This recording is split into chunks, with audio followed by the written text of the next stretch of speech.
Guys আমার হাতে আছে একটা হাওয়াই ফোন, এই যে অটোমেটিকলি রিস্টার্ট করতেছে। ওকে, অফ হইতেছে, অন হইতেছে। আমি ব্যাক কভারটা খুলছি, তো ওই যে দেখতে পাচ্ছেন অটোমেটিকলি ফোন বন্ধ হয়ে গেছে।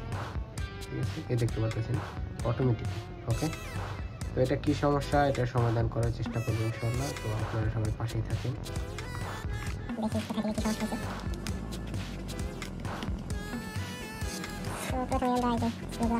বেশিরভাগ এটা সমস্যা হচ্ছে পাওয়ার বাটন থেকে। তো জাস্ট আমরা জাস্টিফাই করবো।